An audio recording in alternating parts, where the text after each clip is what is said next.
In the late 19th century, as European empires pushed deeper into West Africa, one African ruler reached a conclusion few others did. If Europe's power came from industry, then resistance would require industry too. His name was Samurai Toure. At a time when most African states relied on imported weapons or captured arms, Samurai made a different decision. He would not depend on European supply chains.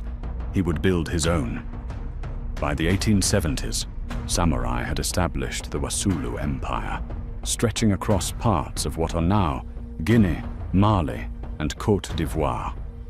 But territory alone would not stop colonial expansion. Firepower would. Samurai reorganized his state around production and logistics. Blacksmiths were no longer just craftsmen. They became strategic assets. Workshops were established deep inland, far from French-controlled ports. There, Samurai's armorers dismantled European rifles, studied their mechanisms, and began producing functional copies. Ammunition was manufactured locally. Repair systems were put in place. Damaged rifles were not discarded. They were recycled. This was not improvisation. It was planning. Samurai also restructured his army. Units were drilled, rotated, and resupplied. Weapons were standardized where possible.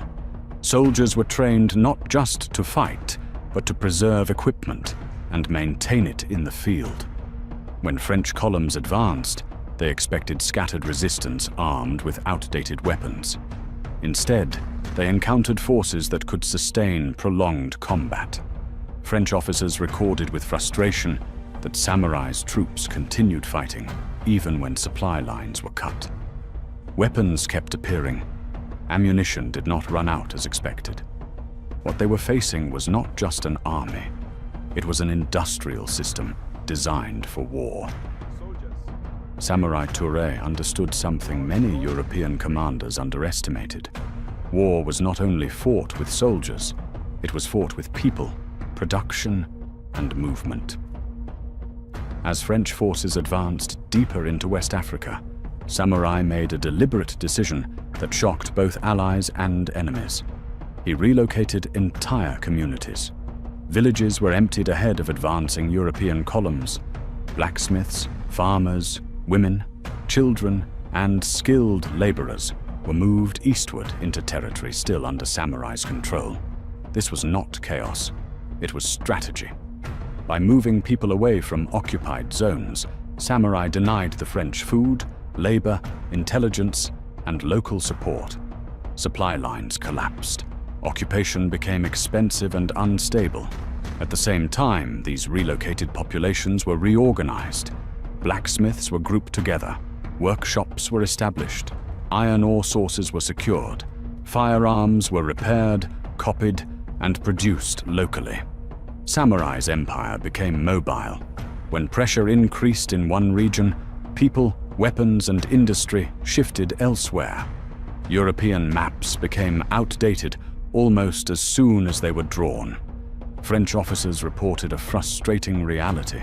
They could capture territory, but the empire itself kept moving.